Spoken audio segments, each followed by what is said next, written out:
Assalamualaikum warahmatullahi wabarakatuh.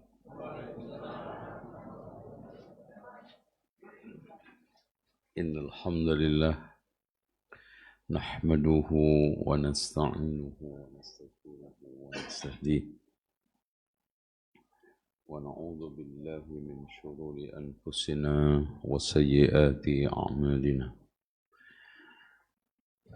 Man yahdihillahu fala mudilla lahu wa man yudlil fala hadiya lahu. أشهد أن لا إله إلا الله وحده لا شريك له وأن محمدا عبده ورسوله. قال الله عز وجل: يا أيها الناس اتقوا ربكم الذي خلقكم من نفس واحدة وخلق منها زوجها وبث منهما رجالا كثيرا ونساء واتقوا الله الذي تساءلون به والأرحام إن الله كان عليكم رقيبا.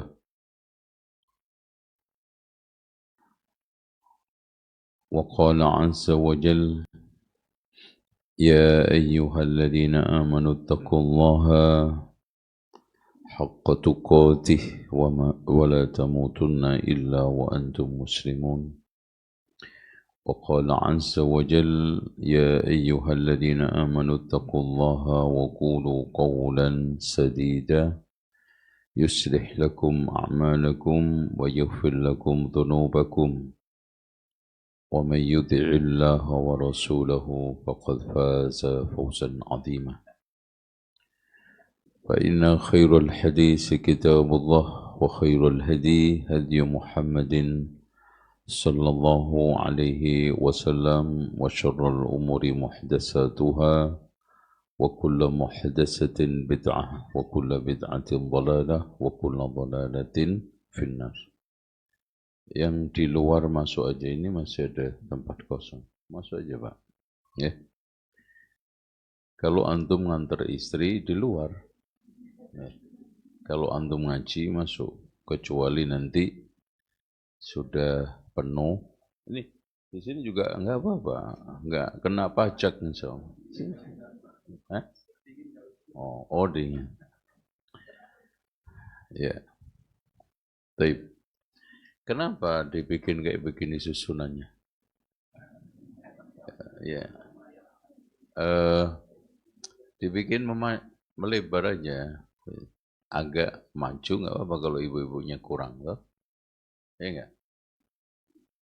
Bapaknya lewat mana?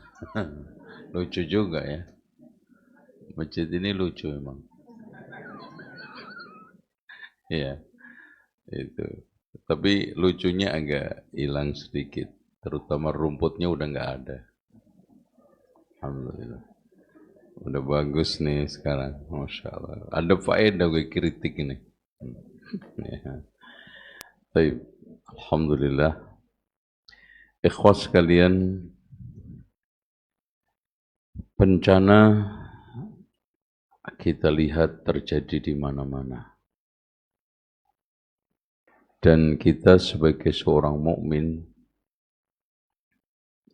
yakin, bukan hanya sekedar tahu, yakin bahwa bencana itu karena ulah maksiat manusia.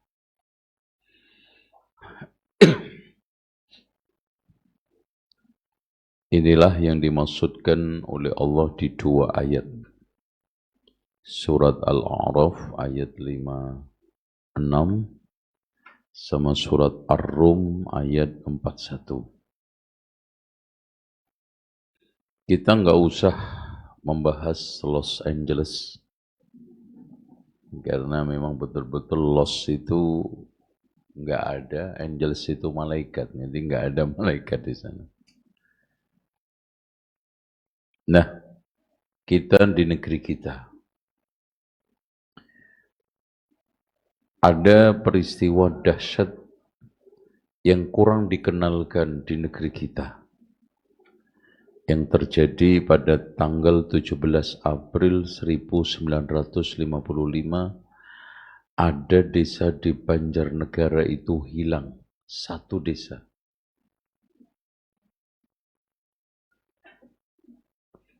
Dan ini sesuai dengan sunatullah. Allah itu ketika menimpakan bencana itu ada dua. Ada bencana yang istisol melenyapkan seluruhnya. Ada yang kedua menimpakan musibah secara pedih. Seperti taun ya, atau COVID yang sudah ditengarai disebabkan laboratorium virus yang ada di Wuhan, Cina itu bocor sebetulnya. Ya Allah takdirkan bagaimana seluruh dunia kena imbasnya. Banjir bah. Tidak ada banjir bah kecuali karena kemaksiatan sudah klimaks.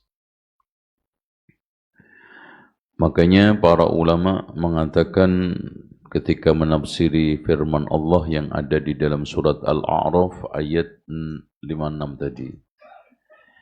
La tufsidu fiha, janganlah kalian membuat kerusakan di dalamnya bil ma'asi, dengan maksiat. Wad du'a ila ghairi ta'atillah, mengajak kepada selain ketaatan kepada Allah. Sekarang Masya Allah,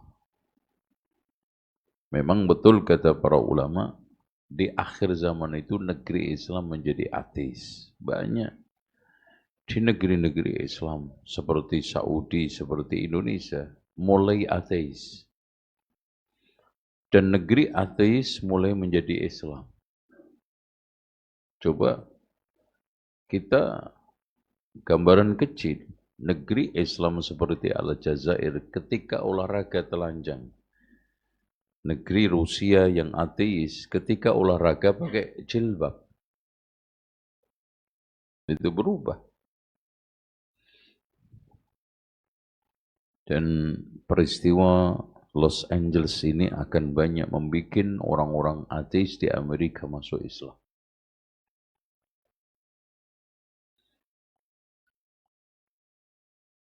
Contoh aja di negeri ateis China itu sebetulnya mudah sekali mereka itu masuk Islam karena sistem kehidupan mereka sudah Islami. Ya. Contoh aja di Hong Kong itu ya. Bagaimana tertibnya, disiplinnya, kebersihannya, keadilannya. Itu. Bandingkan hak-hak buruh di Hong Kong dengan di Saudi. Itu. Sangat jauh. Banyak kezaliman di Saudi. Banyak keadilan di negeri Hong Kong. Itu kecil. Apalagi kalau konser Saudi lebih norak, kan gitu. Jogetnya pakai jubah kan norak, kan gitu ya. Ini wala tufsidu fil ardi bil ma'asi wad du'a ila ghairillahi ba'da islahillahi iya. Setelah diperbaiki oleh Allah bi ba'thir rusul, dengan ngutus para rasul wa bayani syariah, penjelasan syariat, wa du'a ila ta'atillah, dan mengajak kepada ketaatan kepada Allah, fayya ibadatun ghairillahi wa da'wah ilaihi wa syirki fihi huwa a'zamu fasadin fil ard. Jadi beribadah kepada selain Allah, mengajak kepada selain Allah, syirik kepada Allah adalah kerusakan paling dahsyat di muka bumi. Bal fasadul ardi fil haqiqah, bahkan kerusakan secara hakiki di muka bumi, innama huwa syirku bihi, hanya syirik kepada Allah, wa mukhalafatu amrihi. Makanya Allah berfirman dalam surat Ar-Rum tadi, dhaharal fasadu fil barri wal bahri bima kasabat aydin nas. Makanya dikatakan oleh para ulama, huwa a'dhamul fasad fil ardi wala salaha laha wala ila ahliha. Tidak ada perbaikan untuknya dan untuk penduduknya illa bi ayyakuna Allah wahdahu wal ma'bud. Allah dijadikan sebagai sesembahan yang tunggal, wa da'watu lahu la li ghairihi. Ya, berdakwah kepadanya bukan kepada selainnya, wa ta'atu wal ittiba' li rasulih, dan mentaati mengikuti kepada Rasul, laisa illa wa ghairuhu innama tajibu ta'atu idza amara bi ta'atir Rasul. Makanya diakhiri oleh Imam Ibnu Qayyim di dalam kitab tafsirnya Al-Qayyim, wa man tadabbar ahwal al-alam, siapa yang merenungkan kondisi alam semesta dulu dan sekarang, wajada kulla salahin fil ardi, perbaikan di muka bumi, fasababuhu, sebabnya hanya tauhidullah, mentauhidkan Allah, wa ibadatuhu, dan ibadah kepadanya, wa ta'atu rasulihi, dan mentaati Rasulnya. Coba bayangkan ketika negeri itu dipimpin oleh orang-orang yang taat kepada Allah, Sungai Nil aja itu bisa disuratin.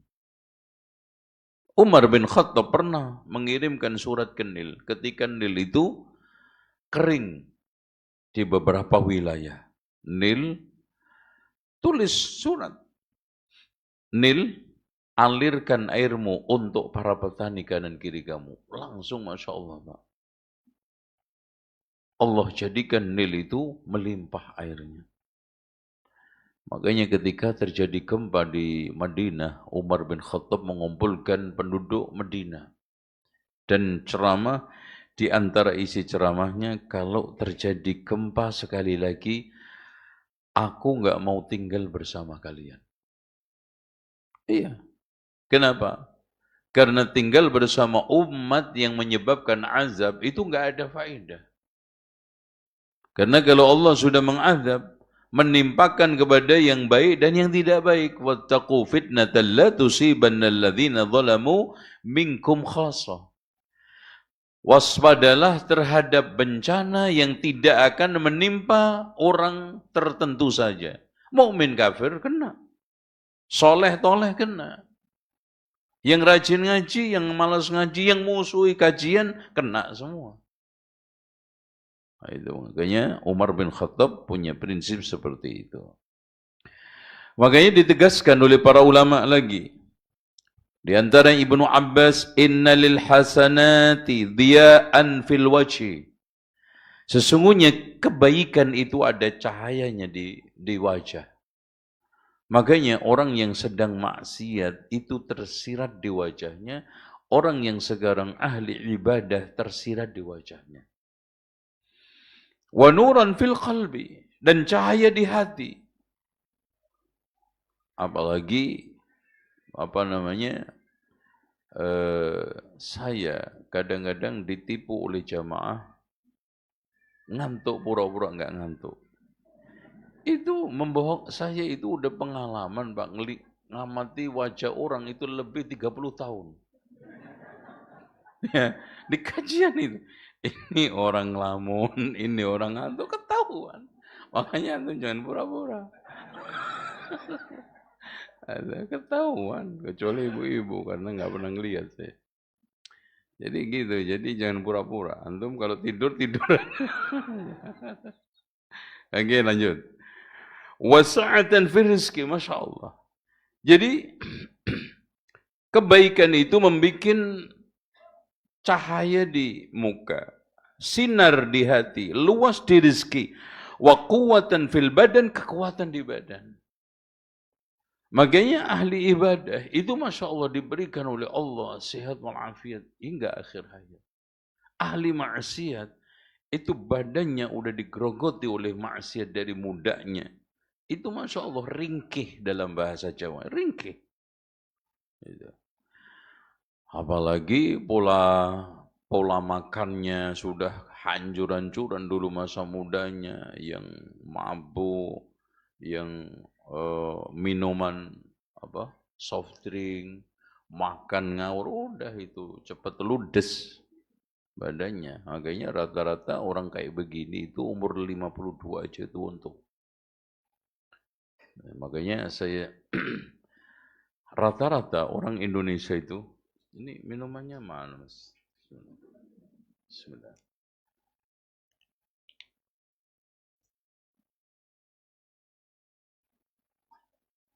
Orang Indonesia itu umurnya rata-rata 70 sampai 90, Pak. Masya Allah, itu fakta. Jadi rata-rata umur Indonesia itu 70-90. Cek aja. Banyak sekali yang umur-umur itu.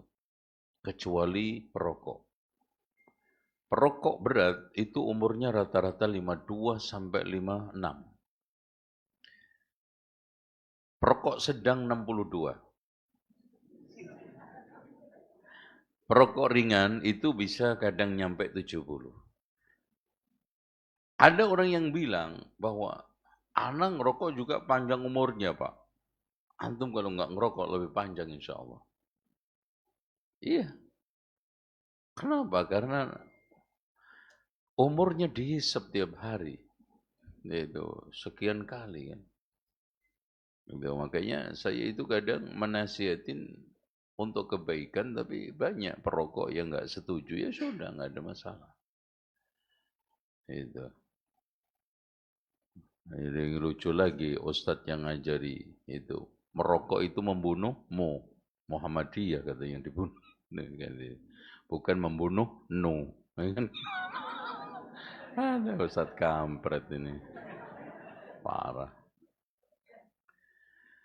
Taib. Wa mahabbatan fi qulubin nas. Masya Allah. Kebaikan itu cahaya di wajah, sinar di hati, dan keluasan di rizki, kekuatan di badan, kecintaan di hati manusia. Antum lihat, nggak kenal dengan serta-merta kalau orang baik itu antum condong. Tapi orang jahat nggak kenal dengan serta-merta, apalagi orang itu fitrahnya masih bagus, nggak suka. Itu makanya dilanjutkan Ibnu Abbas, wa inna lisayyiati, sesungguhnya keburukan itu sawadan fil wajhi, ya kekelaman di dalam wajah, wadulmatan fil qalbi, kegelapan di dalam hati, ya, wal qabri, dan kuburan, wa wahnan fil badan, dan kelemahan di dalam badan, wa naqsan fil rizki, dan kekurangan di dalam rezeki, wa bughdatan fi qulubin nas, dan kebencian di hati manusia. Masya Allah, contoh aja Pak. Ada orang selingkuh, ketangkep. Itu semua orang nggak suka. Bahkan apa? Bahkan apa? Nangkep. Walaupun dia juga selingkuh. Pencuri motor, semua orang kampung Masya Allah, nggak ada yang suka. Itu. Wa min asari dzunubi wal ma'asi, kata para ulama lagi, termasuk dampak-dampak dosa dan maksiat, annaha tuhdisu fil ardi anwa'an, sesungguhnya bisa menimbulkan di muka bumi ini berbagai macam kerusakan, fil miyahi, di air. Subhanallah. Dan fakta Pak, sekarang semua air tercemar. Yang ajaibnya, Indonesia dengan Saudi, padahal padang pasir. Gitu. Kebutuhan air mineral di Indonesia itu lebih banyak daripada di Saudi. Padahal di sana kurang air. Kenapa? Hampir nyaris daratan lautan airnya dibikin keruh, rusak, tercemar. Makanya afara'aitum in asbaha ma'ukum ghauran faman ya'tikum bima'in ma'in. Kalau keruh, siapa yang mendatangkan air itu bersih? Allah. Afara'aitumul ma'a alladhi tashrabun? A'antum anzaltumuhu minal muzni am nahnul munzilun? Allah. Coba aja, saya ke Hamburg ketika itu disuguhin oleh tempat yang saya tuju, menginap di rumah salah seorang Indonesia di sana. Saya disuguhi minum air tancepan di sebelah rumahnya, enggak diapa-apain. Ya juga enggak dimasak, enggak ini seger. Kenapa? Karena di sana teratur, di sini kencing sembarangan. Tercemar air. Lanjut wal hawai, subhanallah ya. Sekarang ini udara Indonesia itu pernah sampai pada titik nadir kemarin ketika musim kemarau. Berapa rankingnya di dunia? Kenapa? Ulah orang-orang bejat, orang-orang dosa, orang-orang maksiat. Entah pelanggaran dia di dalam mengolah alam ini atau kemaksiatan. Karena orang-orang yang biasa berzina, korupsi dengan mudah melakukan pelanggaran IMB, pelanggaran mendirikan pabrik-pabrik tanpa standar polusi, emisi. Bahkan kalau antum lihat illegal logging, illegal mining, illegal fishing, itu semua bakal ada illegal building. Menyebabkan apa? Rusaknya air, rusaknya apa? Udara. Wazar'i tanaman. Hampir nyaris subhanallah Pak. Hujan gagal panen, kemarau gagal panen, coba bayangin tuh. Pusing gak sampean? Ajaib. Harusnya musim hujan adalah keberkahan. Tapi membuat petani menderita. Karena petaninya enggak sholat. Petaninya syirik kepada Allah. Petaninya melakukan berbagai macam kezaliman. Makanya dan terusnya wan nari wal masakin. Jadi rusaknya air, udara, tanaman, bahkan api, wal masakin dan tempat tinggal hancur semua, dihancurkan oleh Allah. Apalagi tiga itu, air kelebihan juga bahaya, kekurangan juga bahaya. Udara kelebihan jadi puting beliung. Apalagi tornado, kekurangan jadi masuk angin sampean minimal. Wazar'i semua air juga. Dan lebih baik lagi kata Imam Mujahid, wa qala Mujahid idza waliyal adh-dhalim. Ketika seorang zalim itu menjadi pemimpin sa'abidz zulmi, maka dia akan mengolah kepemimpinannya, mengelola kepemimpinannya dengan kezaliman pastinya, wal fasadi kerusakan, fayahbisu bidzalika dengan kelakuan pemimpin seperti itu Allah tahan itu al-qatra hujan. Fayahlikul hartha, maka rusaklah tanaman, wan nasla, dan juga apa? Ternak bersama keturunannya. Jadi tanaman enggak berbuah. Hewan-hewan tidak menghasilkan keturunan. Susu enggak lancar, anaknya lahir juga enggak sempurna. Itu Masya Allah Pak. Saya di pondok pesantren sedang membuat satu miniatur menjaga planet Nusantara. Nah, di sana ada semacam kebun, nah nanti ada klinik tanaman. Jadi tanaman-tanaman langka Nusantara itu saya akan coba tanam dan kita berdayakan. Nah nanti dijual, antum yang wajib beli. Ya kan gitu. Nah habis itu di situ ada burung-burung Nusantara. Nah nanti ada pembelajaran untuk anak-anak TK, SD. Saya amati, ternyata betul. Burung-burung itu akan terganggu bertelur ketika apa? Ketika cuacanya enggak bagus. Nah, gitu. So bagus ternyata berbagai macam burung-burung itu di tempat yang saya bikin itu bertelur, beranak dengan, wah ini cuacanya cocok, makanya saya besarkan sekalian. Itu. Nanti saya juga akan bikin pesantren manula. Pesantren, kita bikin pesantren aja singkat. Pensiun, pesantren itu apa? Pensiun santai keren. Nah itu. Pesantren itu kan gitu. Pensiun santai keren. Nah gitu, pesantren. Ya nanti kalau ini saya bikin di bawah Gunung Lawu. Nanti saya jalan-jalannya ke Grojogan Sewu. Nah, nanti sekalian dibuang di sana. Ada ya. Udah gagak balik aja deh, udah. Nah, itu nanti kita bikin, Masya Allah, suasana nanti musolanya terbuat dari kayu-kayuan. Nah, itu kan itu tempat penginapannya. Nanti kita nggak ada masalah, ada 5 pasang, 10 pasang, kita undang di sana. Insya Allah. Daripada antum pensiun bingung, apalagi kendeng. Mendingan pensiun positif gitu.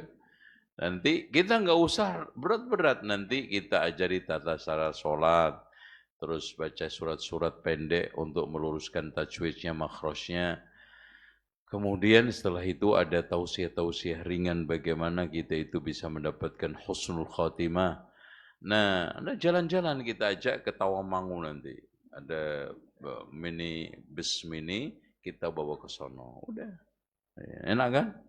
Seperti itu. Udah, Jumat, Sabtu, Ahad aja. Habis itu pulang. Udah. Itu, ya. Jumat, Sabtu, Ahad, pulang. Kalau mau terus-terusan ya nggak apa-apa di sana. Ada gitu kan gitu. Tapi nanti rencana kita mau bikin yang short, yang ada yang middle, ada yang long time ya. Mungkin long time-nya itu 3 bulan di sana, pulang. 3 bulan di sana, pulang. Insya Allah. Itu. Paham? Apa yang gue paham? Gitu.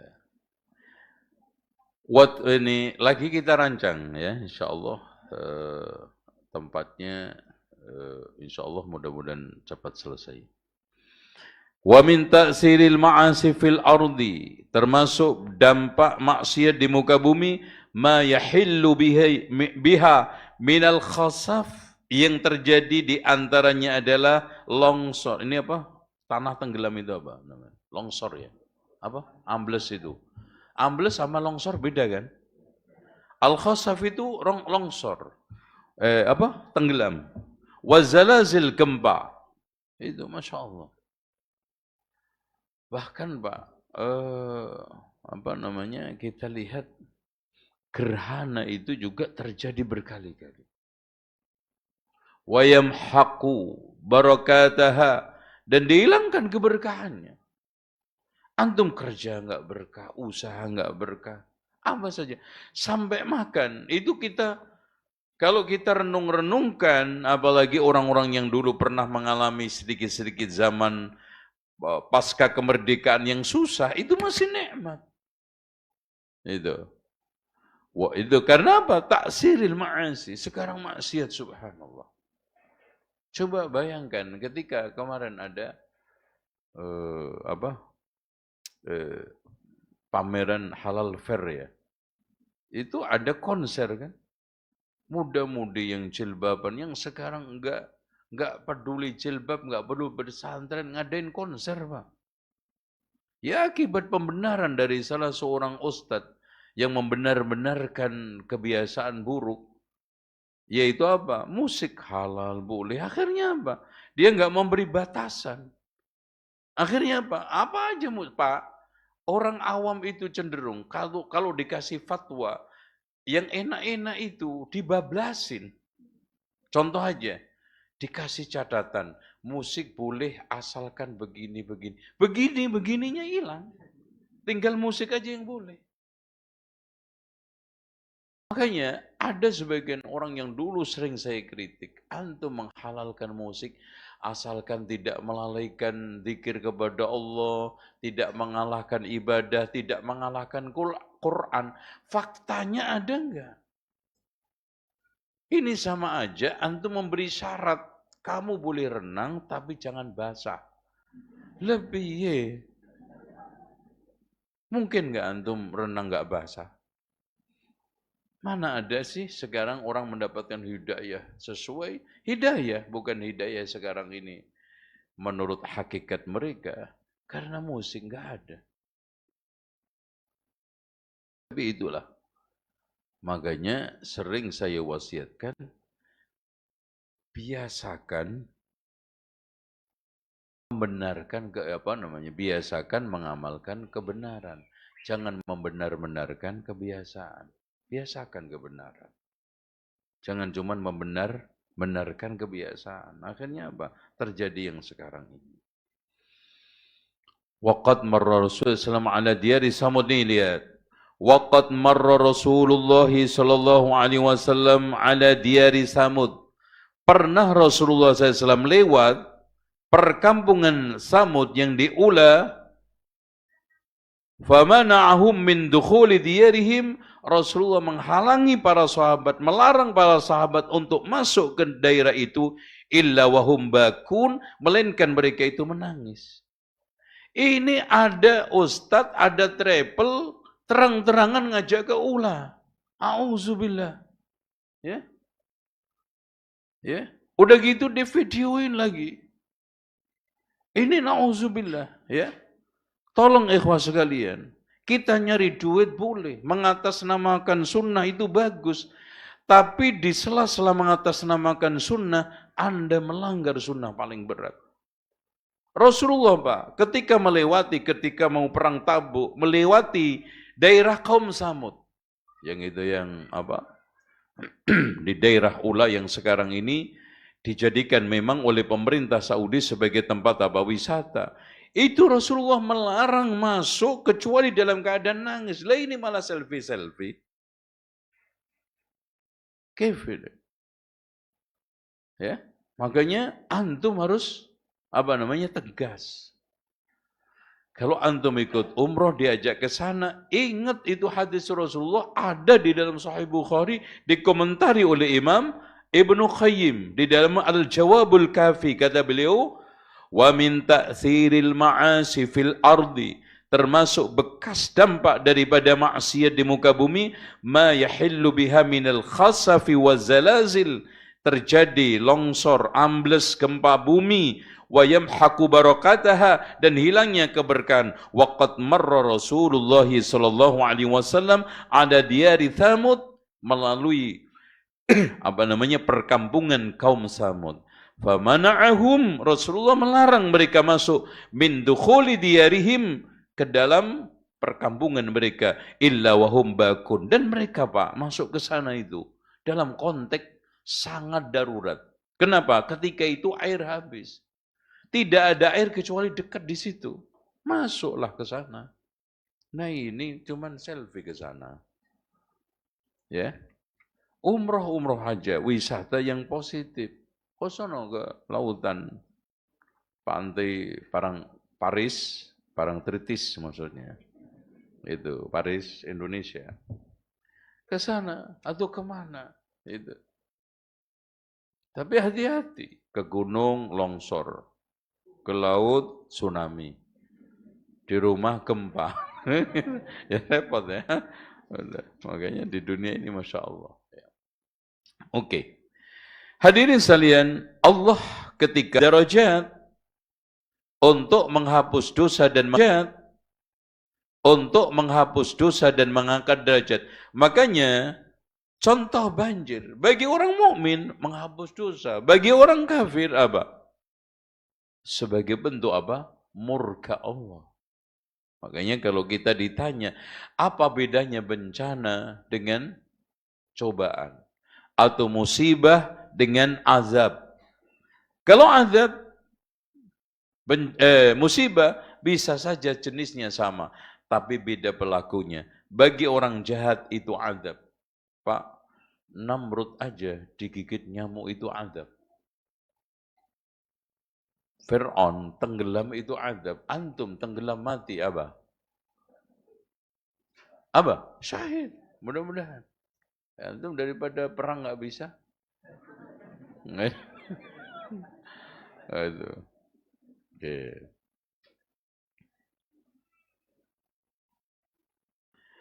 Makanya dikatakan oleh Rasulullah, "Idza aradallahu bi'abdihil khair." Ketika Allah mengendaki kebaikan pada hambanya, ajjala lahul uquba fid dunya, menyegerakan uqubah, siksaan di dunia. Wa idza arada bi 'abdi syarr, ketika Allah mengendaki keburukan pada hambanya, amsaka anhu bi dzambihi, dia tahan hatta yuwafiya bihi yaumal qiyamah, sampai nanti dipenuhi di hari kiamat. Makanya kalau ada orang bertanya, ini jahat, ini kafir, Masya Allah hartanya melimpah, ini jahat, ini kafir, aman. Antum jangan sampai apa? Tertipu. Itu semuanya adalah istidraj. Karena begitu sebaliknya, innar rajula la yakunu lahul manzila indallah. Kata Rasulullah, ada seorang memiliki kedudukan tinggi di hadapan Allah nantinya di hari kiamat. Fama yablughuha bi amalin, yang tidak sampai dengan amalnya. Allah hantarkan, Allah sampaikan dengan apa? Fama yazalullahu yabtalihi, Allah terus uji, coba, diuji dan dicoba, bima yakrah, dengan sesuatu yang dia tidak sukai, hatta yublighahu, ia sampai dia sampai kepada tingkatan derajat tersebut. Betul. Ketika Allah mengendaki seorang hamba satu peringkat derajat di akhirat, di surga nanti, sementara tidak ada amal yang bisa menghantarkan, maka Allah uji dengan ujian itu sehingga sampai pada tingkatan tersebut. Makanya kalau kita diuji, walaupun nggak boleh mohon, ya, karena inna sa'ida laman junnibal fitan, kata Rasulullah, sesungguhnya orang yang bahagia adalah orang yang dihindarkan dari fitnah. Diulangi sampai 3 kali. Tapi watak sebagai seorang mukmin, kalau sudah ujian, jangan apa? Jangan cemen. Jadi nggak boleh nantang, tapi kalau sudah datang harus dihadapin, jangan dihindari. Kerjaan itu dikerjai, jangan dipikirin. Itu kan soalnya. Kadang-kadang ibu kan gitu. Masak dipikirin. Dikerjai. Cucian dipikirin. Memang langsung nyuci sendiri? Ya enggak. Minimal diputer itu apa? Laundry apa? Mesinnya. Makanya kalau zaman sekarang ibu masih terlambat nyuci, terlambat masak, ini keterlaluan. Semuanya otomatis kok. Bedakan dengan mbah-mbah kita dulu. Mau masak aja cari kayunya 15 menit. Belum lagi niupnya api. Untuk berapa menit? Mateng nunggu nanti setengah jam. Sekarang cerek tidur mateng dewe. Kan gitu. Itu. Iya, semuanya serba otomatis. Pencet, mateng sendiri. Ini semua. Kurang otomatis apa lagi? Itu. Sekarang mana ada zaman mbah-mbah dulu belanja sambil tidur-tiduran. Lihat aja emak-emak sekarang. Belanja tidur-tiduran. Itu. Diantar, Masya Allah. Itu tinggal mangap aja masuk tuh. Tapi ya Allah malas itu. Subhanallah. Itu. Memang laqad khalaqnal insan itu fi ahsani taqwim, tapi Allah juga memberikan satu apa? Fi kabad. Ya, khuliqal insanu dha'ifa, lemah. Dan seterusnya, ya. Taib. Ibu-ibu sekalian, bapak-bapak yang dirahmati Allah. Sekarang sebab-sebabnya. Maksiat, ya. Di antara sekian maksiat itu menimbulkan bencana.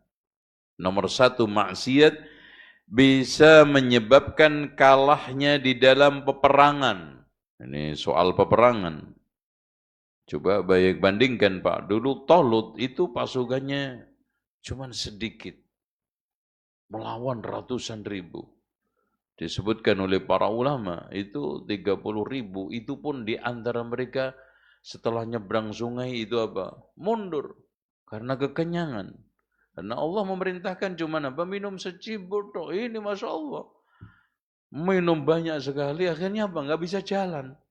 Kayak nyamuk itu, saking banyak gigit, nggak bisa terbang. Itu. Akhirnya apa? Kam min fi'atin qalilatin ghalabat fi'atan katsiratan biiznillah. Begitu juga umat ini eksis bukan karena limpahan manusia-manusia, tetapi karena apa? Konsistennya manusia. Istiqamahnya kaum muslimin. Lihat aja demo yang ratusan ribu bahkan jutaan.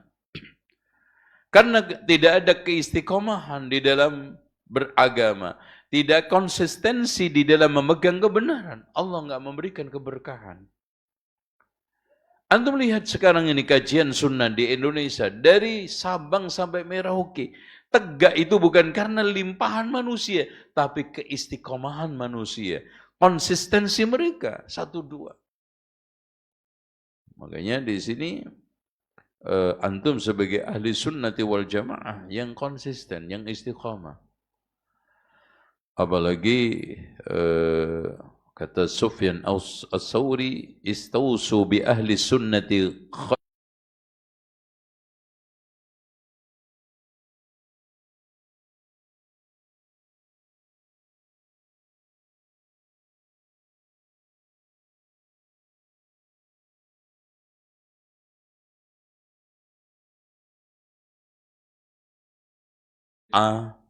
syirik, khurafat, tahayyul. Terasing dengan cara solatnya.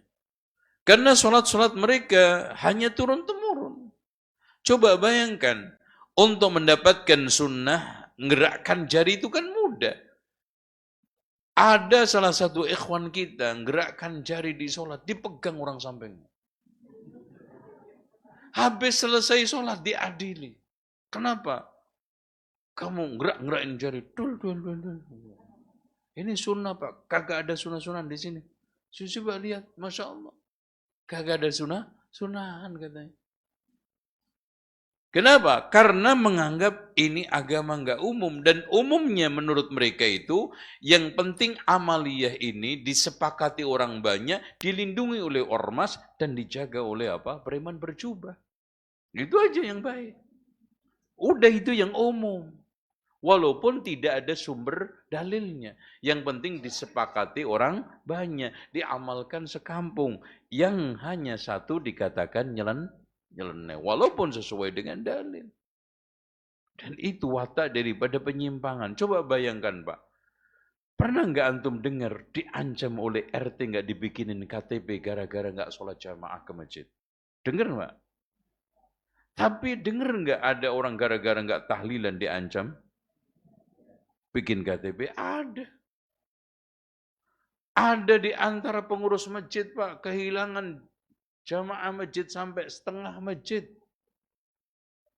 Contoh aja tarawih, hari pertama Masya Allah sampai bikin tenda.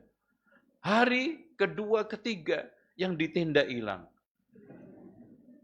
Hari berikutnya tendanya hilang. Itu. Diambil orang nggak ketahuan. Sampai akhirnya tinggal penduduk asli masjid. Tinggal berapa? 2 sof. Pengurusnya terusik enggak? Kenapa ya? Tapi coba beduknya hilang. Lapor ke polisi itu. Oh, kayak gitu Pak. Ya Allah. Paham? Sekarang nomor 2. Peringatan terhadap terus-menerus melakukan maksiat. Meskipun dalam keadaan mulia secara dunia. Saya meskipun begini kaya raya kok. Ya. Ada di antara mereka mabuk-mabukan, judi, mungkin main perempuan dalam kondisi sehat walafiat, kaya raya. Itu hanya istidraj.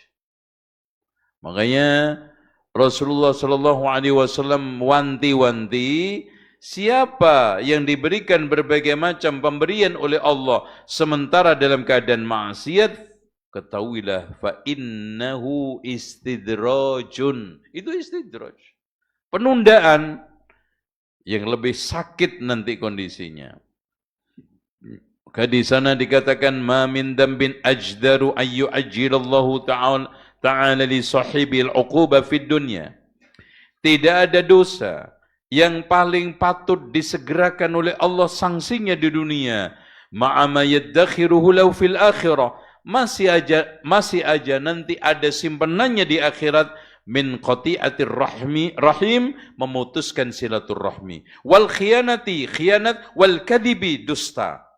Ini 3 dosa yang patut untuk disegerakan dan sahih. Wakil, realistis, nyata, fakta. Lihat aja Pak. Pemutusan silaturahmi apalagi kepada orang tua, kes rata-rata sanksinya. Pengkhianatan. Ya suami berkhianat ke istri, istri berkhianat dengan suami. Langsung kes. Makanya antum jangan tertipu dengan para pengkhianat. Karena pengkhianat itu lebih berat daripada orang yang merendahkan antum. Mana yang lebih sakit? Antum dikhianati orang sama direndahkan orang? Dikhianati. Kenapa? Karena pengkhianatan itu plus perendahan. Kalau sekarang merendahkan, nggak ada pengkhianatan. Antum bisa aja di jalan dikata-katain, dasar lo anjing, direndahkan kan? Antum nggak pernah dikhianati kan? Baru kenal di jalan kok. Tapi kalau dikhianati, pasti antum sedang direndahkan. Makanya suami yang dikhianati istri dengan selingkuh, apa itu namanya? Pelecehan nggak? Begitu juga sebaliknya. Gitu kan gitu. Makanya di sini dikatakan oleh Rasulullah SAW, putus silaturahmi, khianat dan bohong, dusta. Itu. Makanya kata Rasulullah, ketika ditanya, yakunul mu'minu jabbana, mungkin enggak seorang mukmin itu pengecut? Na'am, iya. Mungkin. Ayakunul mu'minu bakhila, mungkin enggak seorang mukmin itu bakhil? Na'am. Ayakunul mu'minu kadzdzaba, mungkin enggak seorang mukmin itu pendusta? La. Itu. Makanya ada video ngatain saya pembohong. Makanya saya bantah. Karena berkali-kali Pak, didiemin nggak bisa. Insya Allah tunggu Jumat sore. Kan gitu. Itu baru cengkelnya. Karena apa? Karena pendusta itu nggak mungkin disabet oleh seorang mukmin.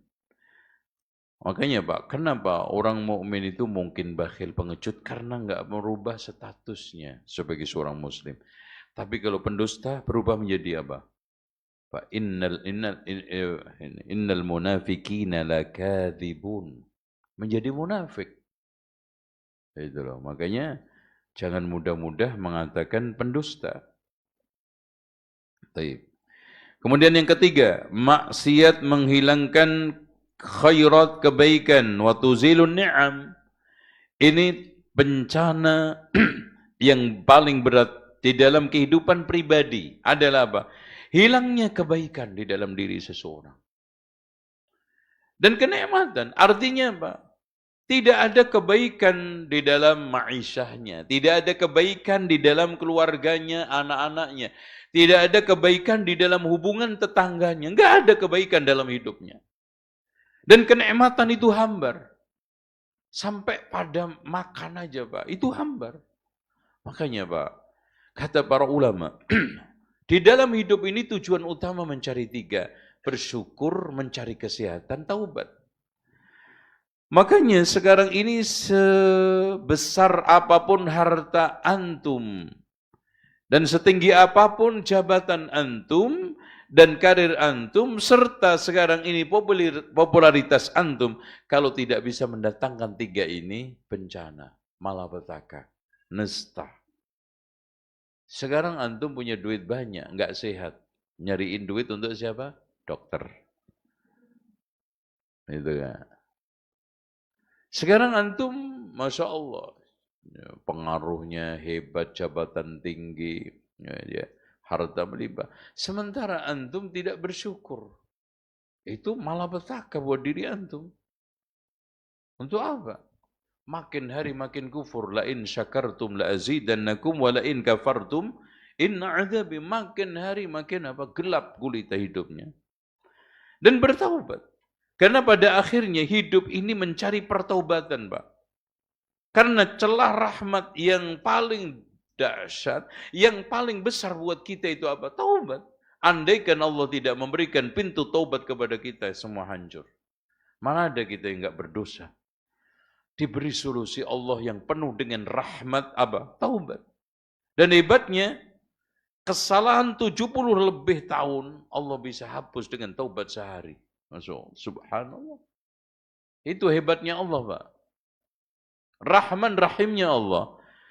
Seorang hamba melakukan berbagai macam kemungkaran maksiat 70 tahun lebih, Allah bisa hapus taubat dalam satu hari. Antum lihat, 100 orang yang membunuh itu. Yang membunuh orang yang membunuh 100 orang. Taubat dalam satu hari. Bahkan belum nyampe tempat yang dia ingin tuju, mati di jalan. Rahmat Allah menjemput dia. Malaikat rahmat mendampingi dia hingga surga. Bedanya cuma satu jengkal. Ke tempat yang dia tuju orang-orang ibadah kepada Allah lebih dekat satu jengkal.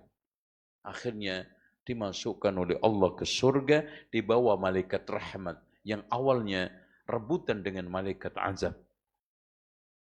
Makanya tiada yang paling terbaik hari-hari, detik, jam yang kita lakukan kecuali istighfar. Makanya kata Imam Al-Hasanul Basri, perbanyaklah kalian membaca istighfar. Di jalan-jalan, di rumah-rumah, tempat makan, dimanapun pasar. Karena kita tidak tahu pengampunan Allah itu jatuh kapan dan di mana. Bisa aja istighfar antum yang sedang nyetir mobil. Allah ampuni dosa antum. Bisa aja antum sedang belanja. Ya. Daripada ngomel-ngomel sama pedagang, astagfirullah. Karena dibohongi sama pedagang, astagfirullahaladzim. Udah. Itu. Karena pedagang makin diomeli, makin dablek. Makin apa? Makin ganas bohongnya. Mikir astagfirullah. Setannya lari minimal. Dan tidak ada sesuatu yang bisa menyingkap sebagaimana yang mendatangkan, menghadirkan azab adalah dosa, yang menyingkap adalah istighfar dan taubat. Makanya Allah mengatakan, wa ma kana Allahu mu'adzibahum wa hum yastaghfirun. Tidaklah Allah mengazab satu kaum melainkan mereka sedang dalam keadaan istighfar. Selagi istighfar, Allah singkirkan itu azab, bencana. Ya. Nah, yang selanjutnya di antara bencana akibat maksiat, dan ini adalah murka Allah, adalah al-khatmu 'alal qulub, dikuncinya hati untuk tidak bisa menerima kebenaran. Menjadi keras ketika di hadapan kebenaran. Ada di antara orang sekali nasihat hatinya lembut. Ini berkali-kali didatangkan dalil, didatangkan berbagai macam argumen, tetap keras dan makin mengeras. Itu adalah bencana, Pak. Jadi jangan anggap bencana itu cuma longsor, gempa, banjir. Tapi bencana yang mengerikan sifatnya individu adalah apa? Al-khatmu 'alal qulub. Hatinya dikunci oleh Allah untuk tidak bisa mendengarkan, menerima kebenaran. Afala yatadabbaruna al-Qur'an am 'ala qulubin aqfaluha. Al-Quran sebagai bacaan yang terindah buat kita. Mudah enggak hati kita ini, dimudahkan enggak untuk merenungkan? Dimudahkan enggak lisan kita untuk membaca? Dimudahkan enggak tangan kita itu untuk mengambil mushaf untuk kita baca? Sehingga menjadi wirid yang rutin. atau sepanjang tahun kita tidak pernah menghatamkan Al-Quran, itu juga azab, Pak. Ya, kita lebih condong kepada buku karya manusia. Dan anak kadang-kadang heran, ada sebagian muslim, kita bahas muslim, bisa hatam Harry Potter itu sampai 15 jilid. Tapi Al-Quran nggak pernah dia itu jamah. Padahal dikatakan Al-Quran, Al-Quran karena dari qiraah bacaan. Di mana Rasulullah mengeluh, mengadu, dan pengaduan ini direkam oleh Allah di dalam surat Al-Furqan. Wa qala ar-rasulu ya Rabbi inna qaumi ittakhadhu hadzal Qur'ana mahjura. Rasul mengadu kepada Allah, ya Allah, sungguh kaumku ini telah menjadikan Al-Quran suatu yang dicampakkan. Khatmu alal qulub. Makanya dikatakan oleh Rasulullah, innal abda idza akhta'a khati'atan. Sesungguhnya seorang hamba ketika melakukan satu kesalahan, nuqitat fi qalbihi nuqtatun sauda, ada noda hitam. Fa idza naza'a wastaqarra wa taba, ketika dia itu tarik dan kemudian dia istiqamah taubat, suqila qalbu, maka hatinya bening lagi. Wa in ada zida fiha, kalau dia kembali tambah lagi. Hatta ta'lu ala qalbi, sehingga hatinya itu menghitam banyak. Wa huwa ran, itulah yang dikatakan ran di dalam Al-Quran. Kalla bal rana ala qulubihim ma kanu yaksibun. Masya Allah. Makanya di sini juga la yantahiyanna aqwamun min an wada'ihim al-jum'ah. Hendaknya seorang itu meninggalkan kebiasaan untuk lelet atau terlambat atau enggak sholat Jumat.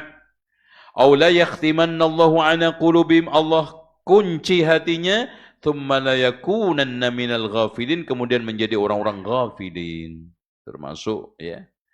Kelima, di antara bencana yang itu adalah jenis murka Allah kepada seseorang adalah raddud doa, tidak dikabulkan doa. No, itu.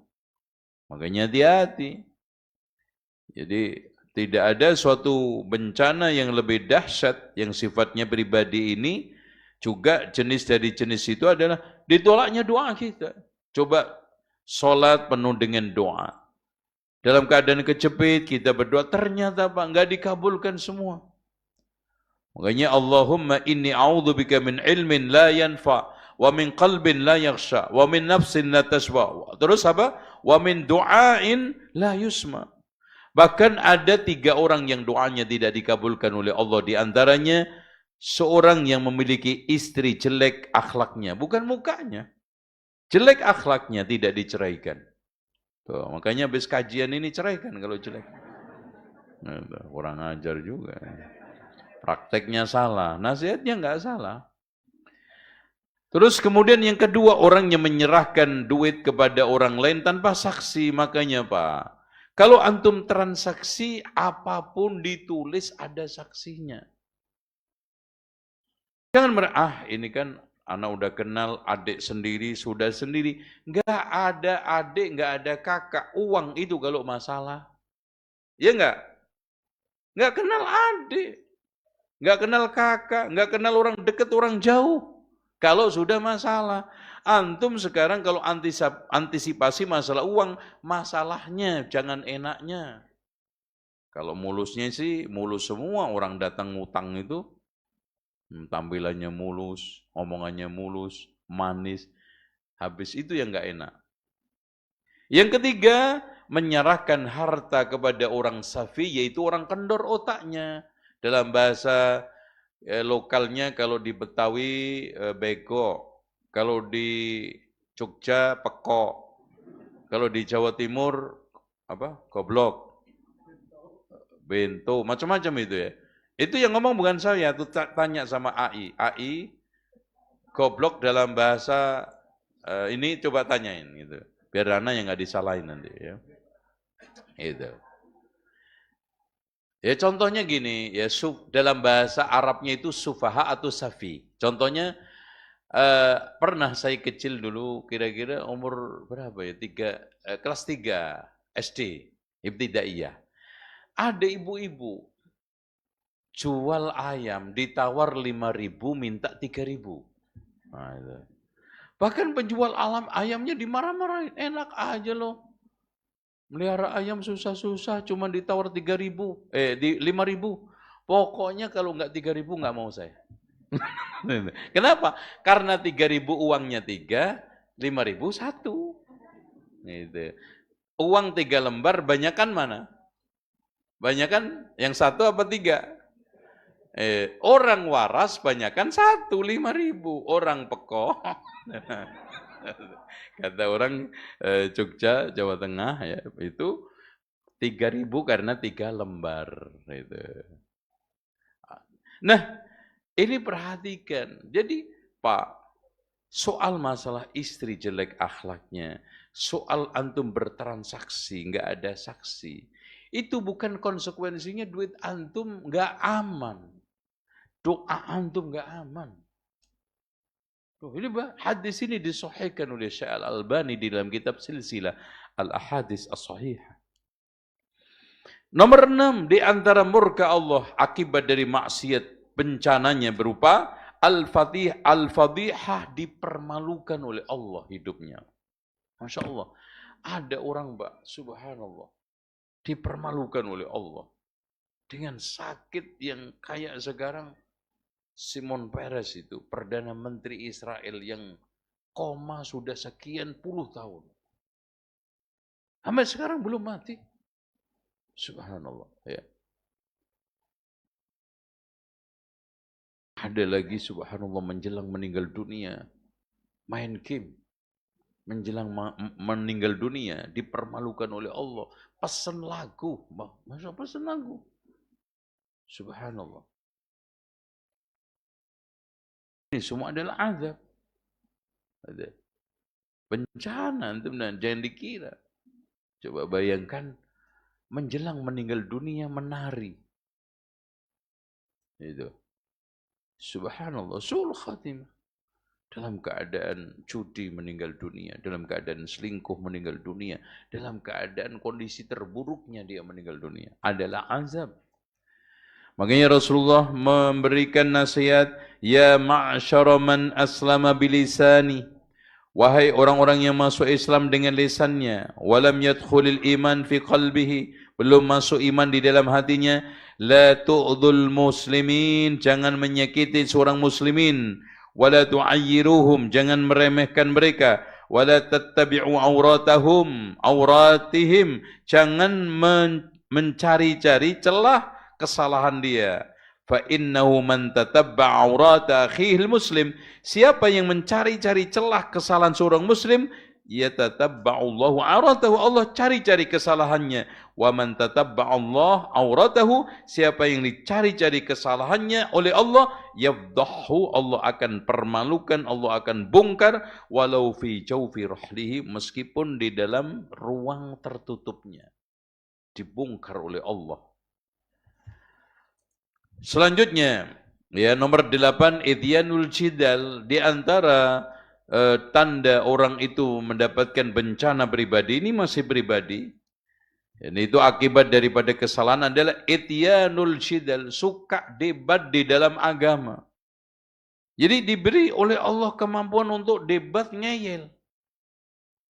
Makanya di dalam hadis Rasulullah dikatakan, ma dhalla qaumun ba'da hudan kanu alaihi illa utul jadal. Tidaklah ada seorang kaum yang tersesat setelah mendapatkan petunjuk yang dulu dia telah baik dan keadaan hidayah, kecuali dia diberi kemampuan untuk debat. Makanya debat jidal itu tidak semua orang boleh melakukan. Dan tidak semua kita ladeni dengan debat. Bahkan para ulama mengharamkan debat di dalam beberapa hal. Satu, debat dalam masalah urusan dunia.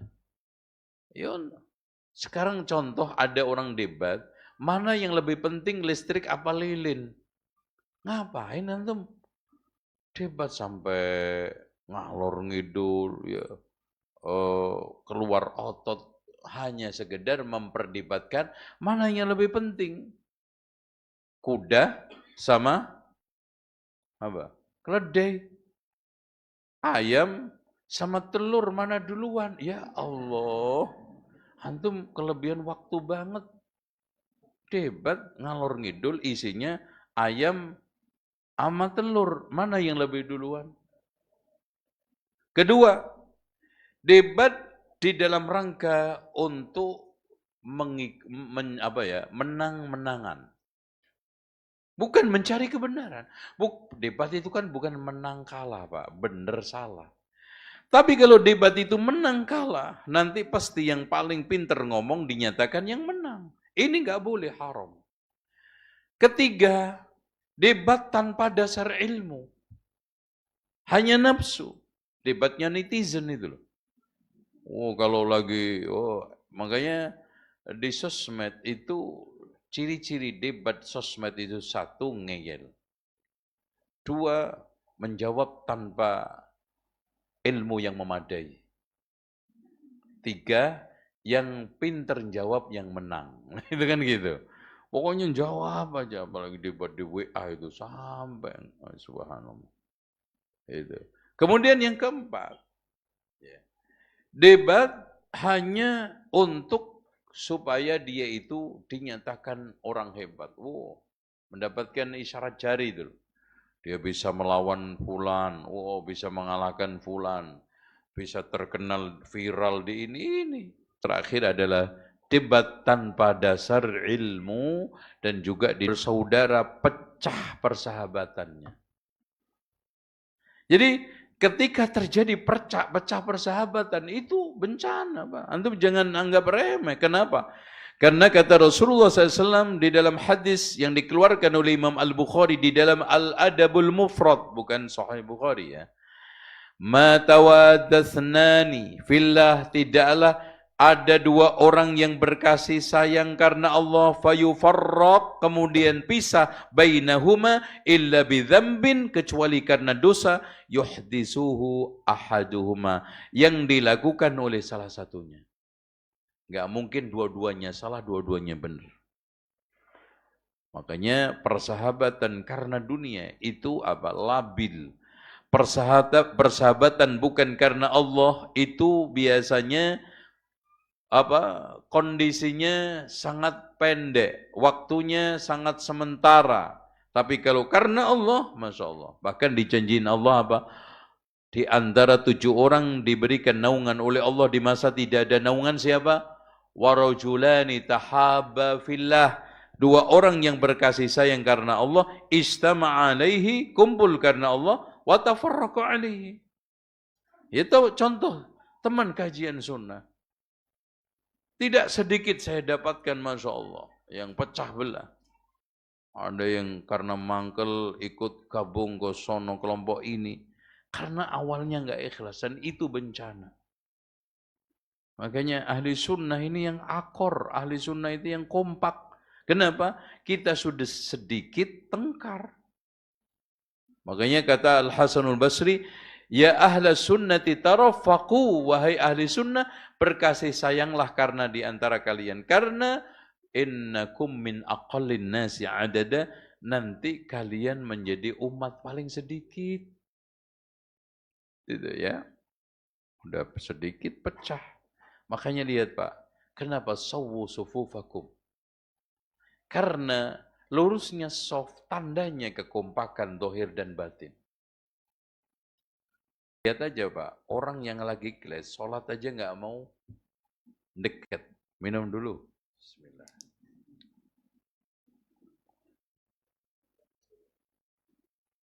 Bahkan dia rela cari sop yang ketiga, padahal ada sop yang pertama. Yang itu utama, loh kan gitu. Makanya kenapa orang yang saling membenci itu kalau ketemu tengkar suaranya saling kenceng, padahal apa? Jaraknya 1 meter. Karena badannya meskipun dekat, hatinya sedang berjauhan. Makanya perlu teriak-teriak. Karena hatinya di gunung sana. Walaupun badannya di masjid. Makanya perlu diteriakin. Makanya kayak suami istri kan. Kalau tengkar kan apa? Kenceng-kencengan. Kenapa? Padahal serumah, Masya Allah. Bisik-bisik aja denger. Rumah petak kok.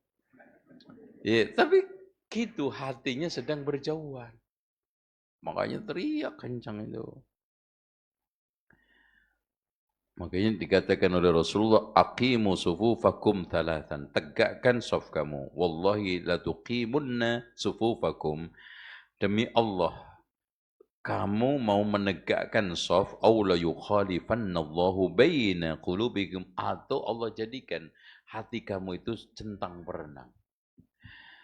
Terus kemudian di antara bencana, ini masih pribadi, akibat maksiat adalah adzikru sayyi, munculnya popularitas jelek, terkenal menjadi orang jelek. Nah itu bencana, Pak. Coba ada seorang pemuda dikenal menjadi apa? Menjadi pencuri kompa tetangga. Dikenal di mana-mana. Itu kan adzikru sayyi. Ada orang yang dikenal dengan kebiasaan tertentu, maksiatnya. Ada yang dikenal ngerumpinya, ada dikenal ghibahnya, ada yang dikenal cerewetnya, ada dikenal ghibah. Pokoknya intinya jadilah orang itu jangan sampai dikenal buruknya. Tapi dikenal baiknya, Pak. Coba antum dikenal cerewetnya. Kan jelek kan? Jelek enggak itu cerewet? Ah itu ibu mah cerewet. Beda dengan ibu mah Masya Allah kalau baca Quran. Nah kan beda. Dia mah hafal 30 juz. Kalau dia mah hafalnya cuma juz 30. Udah gitu cerewet lagi. Nah cerewet lagi disebutkannya. Bakhil lagi. Dikenal bakhil. Sekampung bakhil. Bakhil. Itu azab. Antum jangan kira itu omongan manusia aja. Antum koreksi. Nah, di antara juga dampak daripada maksiat adalah khusranud dunya wal akhirah, mendapatkan kerugian dunia dan akhirat. Ya, karena orang itu kalau maksiat kata Rasulullah SAW, man kanatil akhiratu hammahu, siapa yang akhirat itu tujuannya, ja'alallahu ghinahu fi qalbi, Allah jadikan kecukupan di hatinya, wa jama'a lahu syamlahu, Allah jadikan Allah menghimpun hal-hal yang berantakan berserakan, duit yang dibawa orang di sono sini, ya urusan-urusan yang Masya Allah pecah belah. Tapi selagi kita fokus akhirat, Allah yang menghimpunnya, Pak. Allah yang mengembalikan. Bahkan tidak sedikit orang yang sudah berusaha mengurusi utangnya di orang lain. Pakai polisi nggak kena, pengadilan nggak kena, ini semua. Ternyata dia dengan mendekatkan diri kepada Allah datang sendiri. Datang sendiri. Nyetorin. Dia minta maaf padahal anak anggap ini orang udah mati. Masya Allah. Pernah ada bawa uang $1.500. Ternyata dibuat untuk kerja di luar negeri. Alhamdulillah. Setelah sekian tahun datang dia. Ustaz, ana mau balikin uang antum. Loh, antum masih hidup. Alhamdulillah, nah kan gitu. Ya udah, datang antum gitu. Masya Allah. Intinya, tapi lihat, wa man kanatid dunya hammahu, siapa yang sekarang urusan utamanya, konsentrasi utamanya, perhatian utamanya dunia, ja'alallahu faqrahu baina 'ainai, Allah jadikan kemiskinan di depan matanya. Wa farraqa 'alaihi syamlahu, urusannya dijadikan Allah berantakan. Walam ya'tihi minad dunya illa maqdira lahu, tidak datang dunia kecuali yang sudah ditakdirkan. Udah. Baik, sekarang nomor berapa? Nomor 13, fuqdanu barakatil amwali wal a'mal, hilangnya keberkahan harta dan usaha. Jadi hartanya enggak berkah, usahanya enggak berkah. Ya, karena terutama orang bakhil, kata Rasulullah, orang bakhil itu tiap hari didatangi malaikat 2. Ya. Tiap hari orang ini hamba, yang satu mendoakan Allahumma a'ti munfiqan khalafa. Ya Allah, berikanlah pengganti orang-orang yang infak. Itu malaikat yang satu mendoakan itu. Yang satunya, Allahumma a'ti mumsikan ini talafa, ya Allah berikanlah kehancuran orang-orang yang sekarang ini menahan. Makanya dermawan, Pak, antum yakinlah Rasulullah yang mengatakan, bukan fulan-fulan, ma naqasa malun min shadaqah. Air itu makin mengalir, itu makin bening. Yakin itu, Pak. Meskipun kehilangan, wah, air saya habis dong, ngalir ke sawah orang lain. Kelihatannya ini habis, tapi bening dan tambah. Harta juga antum, kelihatannya habis, hilang, tapi subhanallah. Itu. Makanya jangan antum merasa kecil hati karena memberi. Dan jangan merasa bahagia sampai cingkrak-cingkrak karena diberi. Hanya kata Rasulullah SAW, Inna hadal mal khadirun khalwun. Dunia, harta ini adalah hijrano, memikat. Faman akhadau bihaqqi burika lahu fi. Siapa yang mengambil sesuai dengan haknya diberkahi. Waman akhadu bi israfi nafsin. Siapa yang mengambil dengan melampaui batas lam yubarak lahu fi, enggak diberkahi. Wa kalladhi ya'kul wa la yashba. Seperti orang makan enggak kenyang. Wal yadul ulya khairun minal yadis sufla. Tangan yang di atas itu lebih baik daripada yang di bawah. Nah ini yang ke-14. Ini azab kolosal yang paling pedih. Ya, azab kolosal ini. Antum dengarkan dengan baik, hadis ini saya baca secara pelan-pelan, hati-hati, dan kita renungkan, kita cermati juga dengan baik-baik. Kata Rasulullah, hadis ini diriwayatkan Abdullah ibnu Umar dari bapaknya. Qala, aqbala Rasulullah SAW faqala ya ma'syaral muhajirin. Wahai orang-orang muhajirin, khamsun idzabtulibtum bihinna. Ada 5 bencana yang akan menimpa kalian. Wa'udzu billahi an tudrikuhunna. Aku berlindung kepada Allah semoga kalian tidak menemuinya. Yang pertama, lam tadhuril fahishatu fi qaumin qad.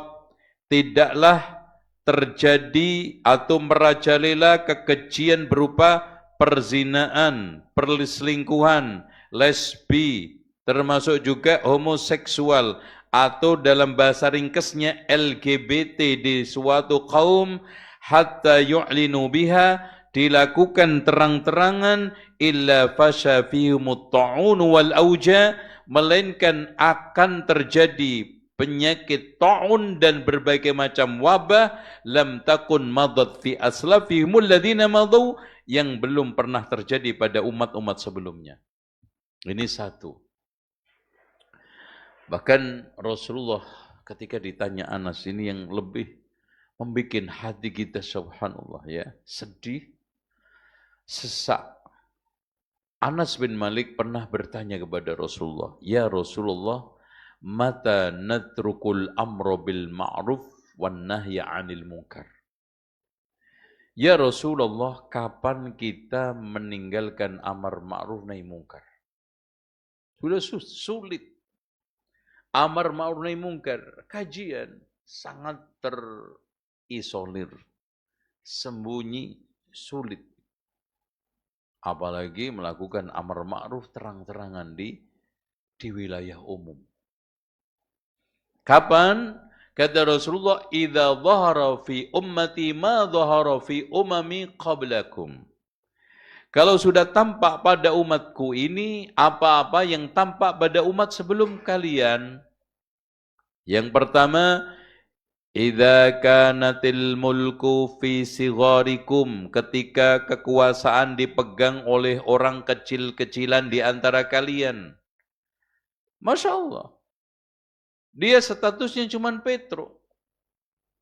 Ya, ibaratnya statusnya gelandangan, statusnya subhanallah. Dulu orang-orang rendahan, tapi sekarang menjadi penguasa. Yang kedua, wal fahishatu fi kibarikum, kekejian didominasi oleh orang gedongan di antara kalian. Kenapa Pak? Apakah zaman jahiliyah dulu tidak ada kekejian? Ada. Tapi didominasi oleh orang-orang kekejilan sama gelandangan sama budak. Makanya ketika salah seorang sahabiyah dijelaskan tentang zina dan sanksinya, apakah orang-orang merdeka berzina? Kaget. Ya sekarang, bahkan tanda kiamat orang gedongan. Wal ilmu, nah yang ketiga, fi radalatikum, ilmu dipegang oleh orang hinaan di antara kalian. Coba bayangkan Pak, sekarang yang menguasai tampuk agama siapa? Orang-orang rendahan. Orang-orang yang tidak punya jati diri menjadi tokoh ilmu syariat. Bahkan dikatakan oleh Rasulullah, Ruwaibidah. Nasallahu al-afiyah ini. Yang kedua, walam yanqusul mikyala wal mizan, tidaklah mereka suka mengurangi takaran timbangan, termasuk nyunatin anggaran. Bahkan kata Syekh Muhammad ibnu Shalih Al-Utsaimin, semua bentuk kurang mengurangi, curang dalam takaran, termasuk hak kewajiban suami istri masuk. Wailul lil mutaffifin. Mengurangi takaran. Illa ukhidu bisinin, melainkan Allah timpakan paceklik, wasyiddatil mauna, krisis, wajuris sultan alaihim, dan jahatnya para pemimpin. Masya Allah, lengkap. Dan ini seakan-akan baru kemarin disampaikan oleh Rasulullah dan seakan-akan mengomentari negeri-negeri Islam di penjuru dunia sekarang, terutama negeri kita. Masya Allah. Walam yamna'u, yang ketiga, walam yamna'u zakata amwalihim, tidaklah mereka menghalangi zakat malnya, illa muni'ul qatra minas sama, melainkan dihalangi hujan turun dari langit. Walaulal bahaim lam yumtaru, kalau bukan karena hewan ternak, kasihan sama kambing, sapi, unta, Allah tidak menurunkan hujan. Hujan yang baik. Kalau hujan banjir, hujan bah, hujan ini menimbulkan banjir bah, banjir bandang dan yang lainnya, itu milik ahlul ma'asi. Dan itu betul Pak, Masya Allah. Zakat dihalangi. Itu zalimnya super. Kenapa? Coba bayangkan. Pertanian itu usaha yang Allah berikan kepada manusia berapa? 90% dari Allah, 10% cuma petani. Petani cuma apa? Nanam tok kan. Yang punya tanah siapa? Yang narikin tumbuhan jadi tinggi siapa? Emang petani tuh. Tiap hari narikin tanamannya. Terus yang ngeluarin buah-buahnya siapa? Apalagi ngecat, coba ngecat tomat 1 hektar. Habis tuh pabrik cat. Itu pun gak enak rasanya. Dan Allah modali dengan satu tanah, satu air. Menjadi berbagai macam rasa, warna. Siapa semua Pak? Emang gratisan. Disuruh untuk membayar semua 10%. 10% coba yang diambil oleh Allah 90%. Nangis tuh petani. Karena usaha manusia masih lebih, jeripayahnya lebih, dagang, diturunin lagi 2,5%. Kalau pertanian airnya beli diturunin dari 10 menjadi 5%. Kurang apa Allah? Kurang apa manusia? Ya kurang ajar banget tuh. Gitu. Makanya kemarin saya Zoom sama kelompok yang pecinta lingkungan. Saya juga diundang sama beberapa tokoh termasuk Menteri Agama datang. Tentang masalah terjadi climate change. Sekarang ini terjadi perubahan iklim. Ya, intinya semuanya adalah keserakahan. Makanya saya sampaikan hadis istisqa. Solusi untuk menanggulangi banjir itu cukup dengan hadis istisqa. Masya Allah, Rasulullah bukan Menteri Lingkungan Hidup. Rasulullah juga tidak sedang memberikan konsep penanggulangan banjir. Tapi apa yang disampaikan Rasulullah dibimbing wahyu sehingga manfaat maslahat untuk kehidupan. Apa doa? Rasulullah kan pertama dimintai Badui untuk doa istisqa. Akhirnya berdoa. Hujan sampai seminggu, sampai banjir, Pak. Kemudian Jumat berikutnya Badui datang. Ya Rasulullah, berdoalah kepada Allah, hujannya itu sedang-sedang aja. Itu kalau bukan Badui, itu diusir sama Rasulullah. Karena Badui, orang Badui. Apa aja, Rasulullah yang sabar. Sahabat yang sabar. Bahkan ketika kencing di masjid aja, sahabat ada yang nggak sabar, mau ngusir. Biarin aja. Ntar dulu. Ya. Kalau ini diusir, nanti mencar-mencar kencingnya.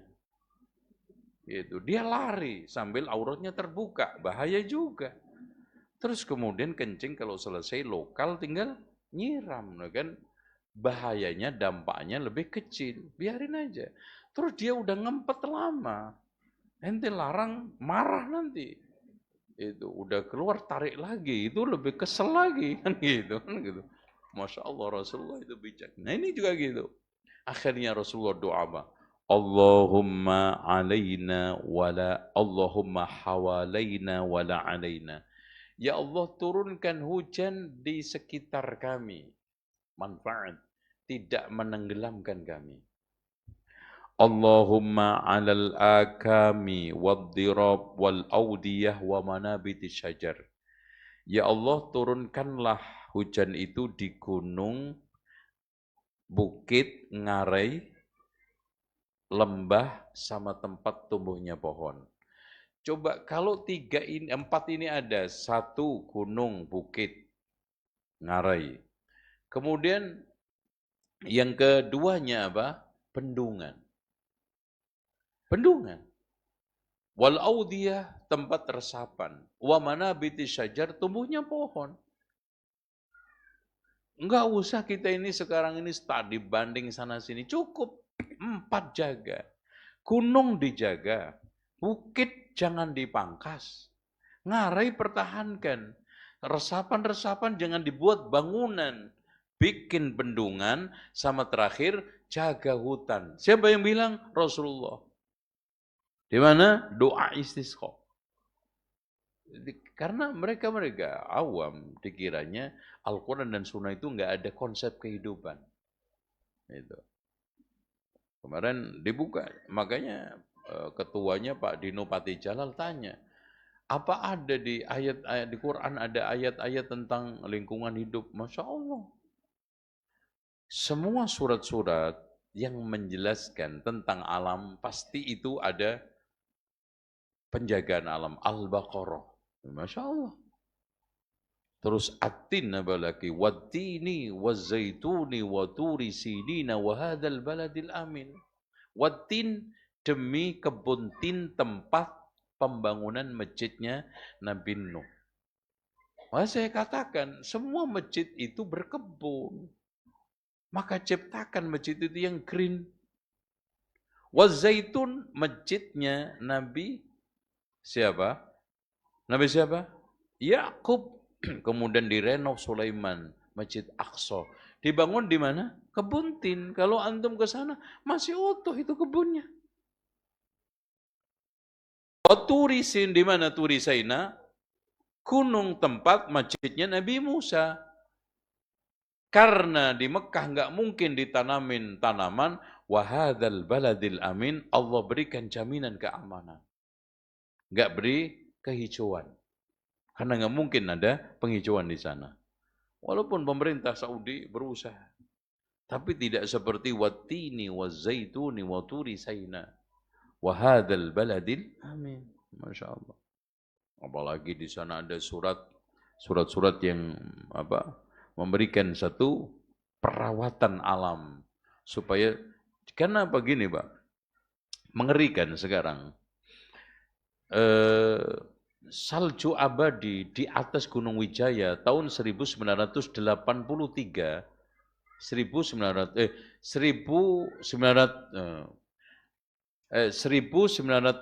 32 itu panjangnya kurang lebih bukan Masya Allah.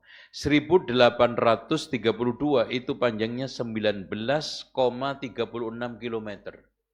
Sekarang tinggal 0,32 kilometer. Coba, hilangnya udah berapa kilometer? Salju abadi. Apalagi sekarang kutub utara banyak, selatan mencair. Kenapa? Bahaya buat untuk iklim. Karena keseimbangan kutub utara dan kutub selatan itu sangat menentukan iklim, tropis terutama. Ketika angin dari utara bagus, dari selatan bagus, menimbulkan hujan dari daerah-daerah garis khatulistiwa. Makanya antum cek di dalam Al-Quran, semua proses hujan itu, kenapa? Walladzi yursilur riyaha busyram baina yaday rahmati. Akibat tiupan angin. Itu. Nah sekarang ketika kurang dinginnya, angin utara kurang dinginnya, angin selatan, itu Masya Allah Pak, betul. Bagaimana Allah menyeimbangkan alam ini? Kalau musim dingin di utara itu musim panas selatan. Musim panas di utara, musim dingin di selatan. Makanya musim dinginnya Juni-Juli. Kalau sekarang ini panas dan kering. Makanya ketika tiupan itu seimbang, basah, kering, maka di tropis ini bagus. Sehingga bisa diprediksi bulan sekian sampai sekian musim penghujan, bulan sekian sampai sekian musim kemarau. Sekarang nggak bisa. Yang lebih mengerikan kemarin itu, di Jawa itu rata-rata suhu itu 32 sampai 36 tertingginya kemarin, El Nino. Dan ini diprediksi juga akan sama. Ngeri sebetulnya sudah. Padahal kalau kita membaca buku sejarah The Histories of Java, Tom Raffles, Jawa itu tahun 1800-an itu suhunya rata-rata 29 derajat Celcius. Sekarang antum lihat berapa hari ini? Berapa? Oh, 29 ini, karena adem. Oh, itu. Iya AC. Coba keluar nanti. Jadi seperti itu. Oke, azab. Nah yang selanjutnya, walam yanqudu ahdallahi wa rasul, tidaklah mereka itu melanggar janji Allah, janji Rasul, illa sallallahu alaihim aduwan min ghairihim, melainkan Allah akan kuasakan musuh-musuh dari selain mereka, wa akhadhu ba'dha ma fi aidihim, dan mereka mengambil sebagian kekayaan mereka. Bisa sebagian kecil, besar, sedang, habis. Lautannya habis, daratannya habis, tambangnya habis. Wa man lam tahkum a'immatum bi kitabillah, tidaklah para pemimpinnya tidak berhukum dengan hukum Allah. Wa yatakhayyaruna mimma anzalallah, memilih yang terbaik dari apa yang diturunkan Allah. Illa ja'alallahu ba'sahum bainahum, melainkan rakyatnya, penduduknya, negerinya dirundung konflik yang tidak pernah ada habisnya. Vertikal maupun horizontal, terus Masya Allah. Dan intinya kita akhiri bahwa azab itu akan merata kalau sudah kebusukan itu juga merata. Makanya pernah Aisyah bertanya, ya Rasulullah, anuhlak wa fina salihun, mungkin enggak kita dihancurkan sementara masih ada orang soleh? Na'am idza kathural khabas, iya kalau kejahatan itu merajalela. Pokoknya makin luas kebusukan, seluas itu bencana yang Allah kirimkan. Dan intinya gini, laqad kana fi qasasim ibratun liulil albab. Di dalam kisah-kisah Al-Quran itu ada pelajaran. Dan Masya Allah, kata Imam Ibnu Qayyim, setiap masa dan zaman, mukmin ada padanannya, kafir ada padanannya. Masya Allah. Gitu. Oleh karena itu, kata beliau, hendaknya kita itu rajin-rajin menyerupakan kondisi kita dengan kondisi mereka, mengkiaskan kondisi terakhir dengan kondisi awal. Ketika ada keserupaannya, maka Allah akan mengirimkan murka yang serupa. Antum cek aja.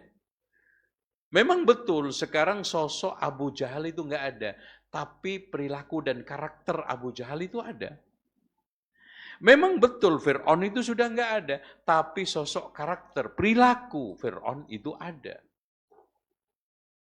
Memang sekarang sudah nggak ada Qarun. Qarun udah tenggelam berapa ribu tahun yang lalu.